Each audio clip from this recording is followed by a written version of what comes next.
And we are recording. So when I was here a couple days ago, we were in Galatians chapter 6.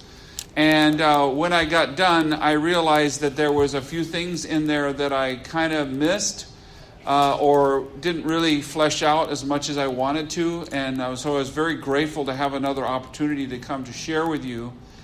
And what I'm going to share with you today is going to be very practical about actual practical steps that you and I can continue to take to help us to know what it means to sow to the Spirit or sow in the Spirit and stay away from sowing to our flesh. Because if you look at Galatians chapter 6, verse 7, I'll reread the verse. It's actually 7 and 8, I believe. It's very clear. It says, "Do not be deceived." And we talked a lot about what it is to be deceived, and we'll talk a little bit more about that this morning or this afternoon. What time is it? Oh, yeah, it's 1:30. Okay, this afternoon. God cannot be mocked, or God is not mocked. Some translations say that. A man reaps what he sows. It's just basic biology. If you go out in the ground and you plant carrots, you ain't getting broccoli. I'm sorry, friend. You know, you can speak the word over those carrots and say, "I command them to be broccoli." Sorry, it's still broccoli. Okay? So, what you sow, you're going to reap. It's a law. It's as certain as the law of gravity. So, different kind of sow, not S-O-W, S-O. Anyway, the one who sows to please his sinful nature, from that nature will reap destruction. The one who sows to please the Spirit, from the Spirit will reap eternal life. That's those two verses is all we're going to talk about today, but we're going to talk about applications for how to actually do some practical steps that will help you to know what it means to be somebody who is consistently sowing to the Spirit, sowing in the Spirit, sowing in things that are pleasing to God, that are honoring to God, that are helpful to other people. See, a lot of times we just say, well, you should sow good things, and then we go on and we don't talk about it. We don't get into more detail. One of my classic challenges that I have, and I find myself every once in a while kind of sliding into doing more talking about theory and less talking about practical. And I always try to focus on the illustration of we now are in football season. Is if you're in the playoffs are going on, if you have a team that is really great at passing the ball and running the ball, and they do really great all the way down to the 1 yard line, and then they never get in and score a touchdown, it doesn't matter how good they were for the 99 yards. And I find that that's what happens so often inside the church and amongst those who teach the word and preach the word or whatever. There are people that will blow you away with how much they know about the Bible. They are so eloquent, and they can break down the Greek and the Hebrew, and they can parse this verb, and they can do this, and they got the charts and the graphs, and they got all the flashy stuff. But when it really comes down to it, they don't give you practical steps that you can take to put to use all of that wonderful information that they're teaching you.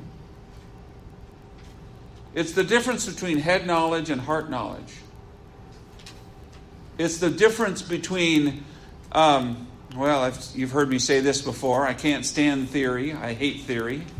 I actually despise theory. Because so many people love to say stuff like, well, in theory, if we do this and this and this, then we'll get this. I don't like that. I don't want that. What I want is reality. I want reality of God working in my life. I want reality of God changing my life. Not just putting a happy, slappy, joyful face on my life, but actually changing every nook and cranny of my life. That's what I want. And I hope that that's what you want this morning and this afternoon. Because the truth is, unless God is actually changing your life and helping you to be a person consistently who is sowing into the Spirit, the text is very clear. If you're not consistently sowing into the Spirit, sowing spiritual things that matter to Jesus, you're going to be reaping something totally different in your life. Okay?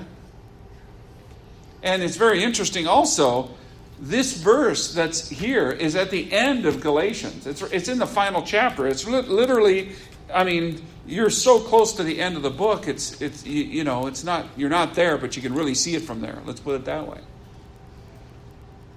Well, I guarantee you, throughout all of Galatians, I'm sure that Paul was very clear about addressing all kinds of different issues, especially legalism, especially circumcision, and all of those fun things. But I'm sure that Paul took his time to absolutely emphasize salvation and how important salvation is. And absolutely, we all need to make sure that we have that right relationship with Jesus. And of course, the only way that we access that is through His shed blood on the cross for us. We receive that. He transforms us. He makes us a new creation. And then as a new creation, this is where the rubber meets the road. This verse is where you actually start to walk out and walk in obedience of what God has done for you. So this is to every individual, especially those of faith.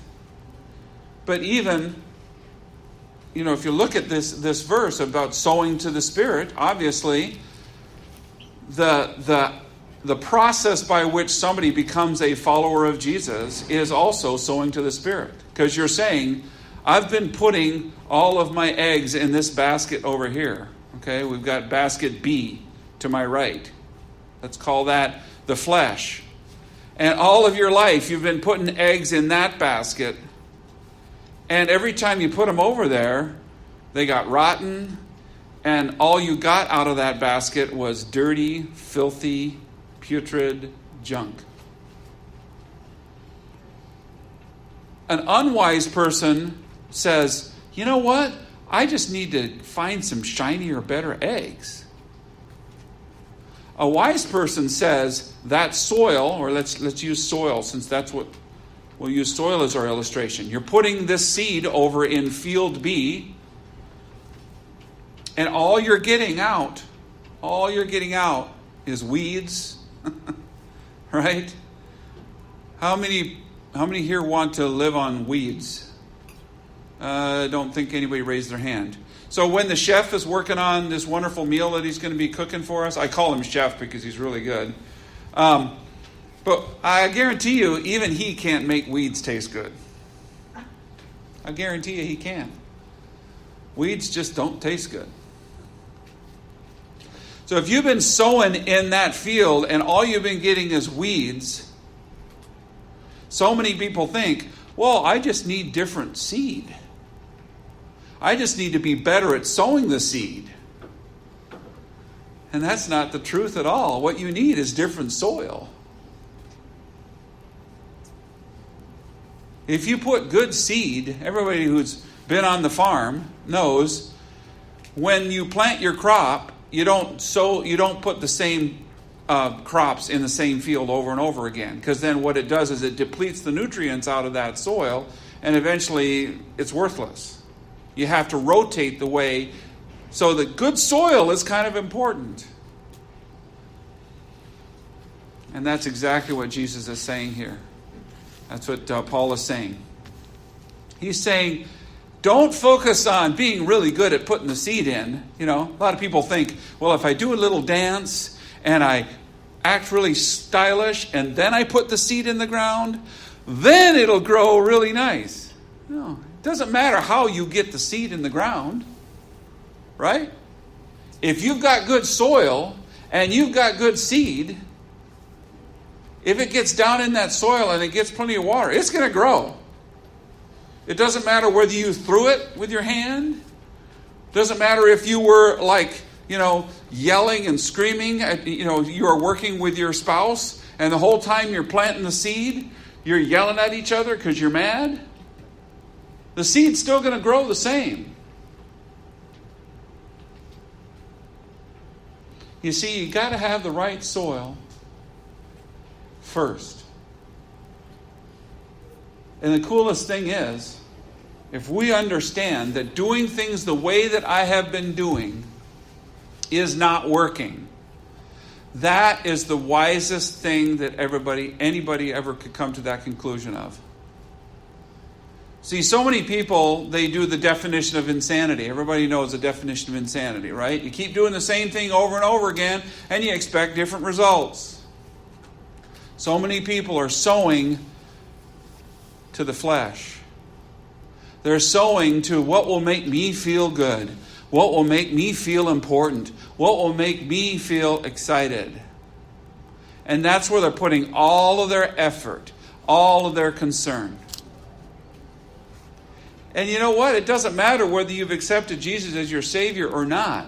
It doesn't matter whether you've made your decision to follow Jesus or not. If you continue to sow your efforts in trying to feel a certain way, you're going to keep reaping junk. So we're going to do a little audience participation thing. I want somebody. Okay,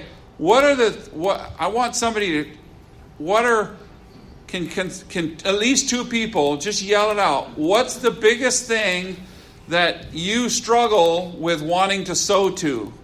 You know you shouldn't do it, but you still do it. Come on, audience participation. What's the biggest thing? Is it materialism? Is it what people think of you? Is it lust? Come on, somebody yell something out.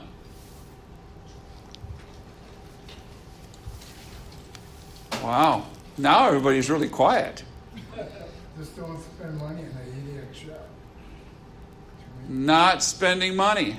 Some people, thanks for saying that, Sid. Some people, She wants too many phones.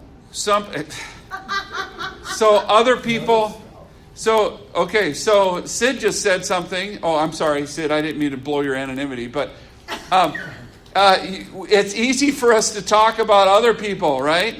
And what they do that makes us mad. So that's what called codependency, right?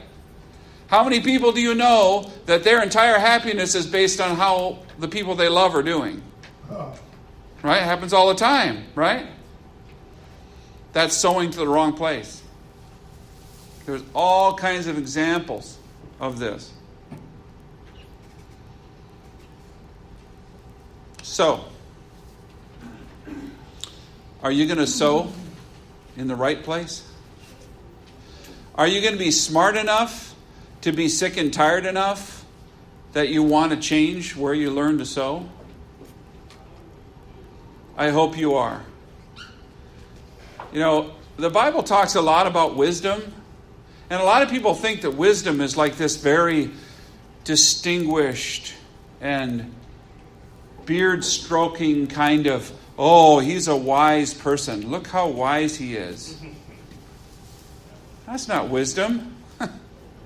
That's fake wisdom. Okay? That's trying to act wise. The truth is, wise people are smart enough to know that they're so dumb they can't do anything without Jesus. I'm going to say that again. Wise people are smart enough to know that they're so dumb on their own that they can't do anything without Jesus. I hope you wrote that down. There's going to be a quiz later. I'm just kidding. That sounds like camp. Sounds like camp. Yeah, absolutely. Are you smart enough to know you're dumb? Are you smart enough to know that your best thinking, your best trying to solve your problems never, ever, ever, ever works? I hope so. They said that Solomon was the wisest guy around, right? Everybody said Solomon was so wise, right? Have you read Ecclesiastes? Have you read the stupid stuff he did?